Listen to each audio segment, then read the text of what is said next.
Peace, love, and light beings. So, I originally made this video to be one video, but it turned out really, really long. So, I think I'm going to break it down into three different parts. So, this is going to be your history of prostitution. Enjoy.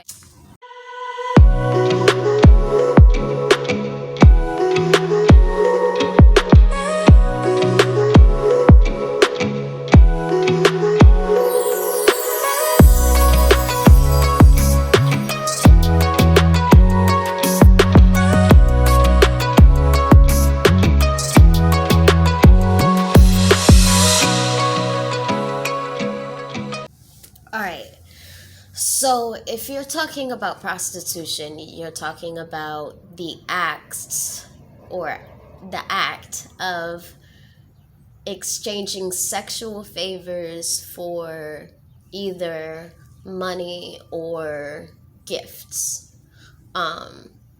So that's the foundation of the basis of what we're considering prostitution to be.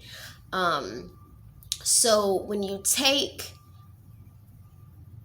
yourself all the way back through history, you go to the very beginning of where prostitution is found, and the first brothel, it's found in Pompeii, and it's considered the oldest brothel in the world, but that is talking about post-Christianization or post-Romanization, I suppose. So originally, every indigenous people of every region of this planet has had a mother goddess. And she's changed names over regions and over years, and she could be anywhere from Ishtar to Inanna to Aphrodite to Oshun to Isis or Aset or like the list goes on and on and on about these mother goddesses that practiced sexuality and that they've practiced femininity as a lifestyle is essentially what it was. And a lot of times throughout history you will find these sexual rituals that are done within temples, and they could be to a sex goddess or for a certain manifestation that they were looking to complete or whatever the ritual requires. When Nefertiti and Akhenaten changed the religion of Egypt from a polytheistic to a monotheistic religion, which is supposedly the first in recorded history, they themselves would perform all of the rites and the rituals in the temple, and nobody else was allowed to help or participate. And these were even then sexual practices. So the act of sexuality has always been a very sacred thing. It's always been a very powerful and invigorating thing if used correctly. The Kama Sutra is written as essentially a textbook on how to tap into that God energy that is accessed through sexuality.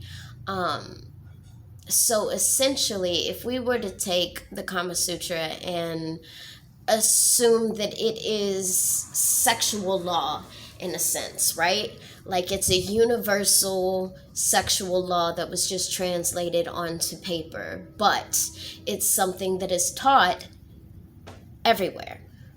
In all of the sex goddess temples from Aphrodite to Isis to Freya to whatever else sexual Oshun sexual energy gods that you would pray to in that region, you would find these sexual practices being taught. And the Kama Sutra was taught, even though it wasn't always called that, it was taught in these temples to these priestesses, sometimes at a young age. And essentially what they did was they would teach these girls the practices, and then when they became of age, they were taught how to participate in sexual ritual. And it wasn't looked at as a degrading or devaluing thing. As a matter of fact, a lot of times these priestesses were considered the highest upper echelon of their communities. They were well respected. They were the priests and the leaders and the decision makers. And these women were the rulers, not necessarily rulers, but they were the facilitator of the ruling of that region. And a lot of times, most people don't know this. Most people don't talk about this. They talk about the beginning of documented history and they like to use that as the foundation of where women started. But we did not just start as...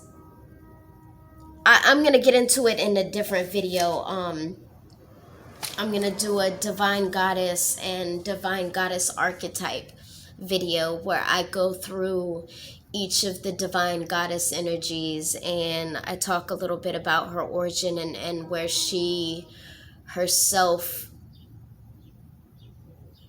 I would say, was birthed, but I don't want to get too detailed into that, so I'm going to slide past it. But that's going to be a really good video, so hold out for that one. But the origin of the divine goddess is a empowering one. And that's what they don't want you to know, that your sexuality, if used correctly, it becomes your magic power. It becomes your battery source, your healing pack, it's like in a video game, or like Fortnite, for example. It's like in Fortnite when you pick somebody up and you duck them off somewhere and you start healing them. That whole process would be the equivalent to what sex is in this physical world when used, again, correctly, because power like that, it can be used as a empowering thing or an oppressing thing, almost used as a weapon. So it all depends on what vibration y'all are meeting each other at. So if you are in a high vibration and you're mingling with somebody in a low vibration, then your vibration is going to pour into them. So you become their battery source. That's the connection that y'all have during sex. So afterwards, you may feel so completely drained that you can't walk anymore. But then at the same time, he or the other person rather may feel so invigorated that they like have to get up and go do something. That is because essentially they were on empty before, and your ritual empowered them. And then vice versa, if you're on empty and then you go and you mingle with somebody else and afterwards you just feel vibrant, that's you feeding off them like a parasite. And so if you are both on a low vibration, now this is important, if both of y'all are vibrating low, which means specifically, so y'all understand, you're more focused on a survival, sexual, reproductive mind state. It's not about any emotional connection or mental stimulation. When you're focused in on emotional connection and mental stimulation, you switch into your higher chakras. And then when you're focused on either your ego, meaning how you look at that specific time, or bragging rights later on, or having a baby from this, or the type of money that you can get from having a baby off this, or just specifically getting your nut off. Like, these things keep you in lower vibration. So if both of you are in lower vibration, then essentially what you're doing is you're taking two chambers of water, right? And they're separated right here in the middle. So you have two chambers of water. One water is red and one water is blue, right? And you remove the wall between them. They become purple because they pour into each other. They will not stay divided because they're then commingling. So when you are vibrating low and they are vibrating low, essentially what you're doing is you're allowing each other's negativity and insecurities and worries and stress and whatever else is keeping you grounded to a lower vibration, it's pouring into the other person. And so you essentially you're draining each other. Like, before, you, one or the other was a battery, but in this instance you're neutralizing the energy of each other, which leaves both of you stagnant, not just in your relationship but in your life in general, because vibration is what controls our entire body, our thoughts, our energy, our creativity. It controls everything. So if we allow ourselves to be poured in with this negativity and we pull this other negativity from this other person back into us, and it becomes this cycle of energy, because that's what sex is. Sex is about cycling energy through yourself into the other person. And if you are aware of that fact, then you know that you want to be vibrating on a high level, both of you vibrating on a high level. So if both of you are vibrating on a high level, what you're doing is you're creating constructive energy. Constructive energy can be used for manifestations. It can be used for the law of attraction. It can be used for healing. If any of you know what Reiki is, so you can research Reiki on the internet, and it's essentially the power of healing with energy. It's energy healing. Sex is Reiki if used correctly. So if you have any ailments or any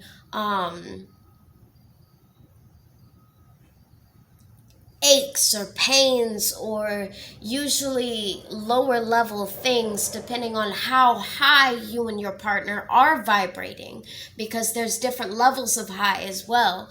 So if you're on the highest end of the high scale, then both of you can heal higher level ailments. But if both of you are on a high level but not the highest of level, then you're able to heal minor ailments like aches and pains and scrapes and sometimes scars, things like that. So when you are vibrating high, you can heal, you can manifest, you can I have a theory that you can transmute, but I haven't been able to test that one yet, so until further notice. But sex is, most people don't believe in magic, but sex is the foundation of what magic is.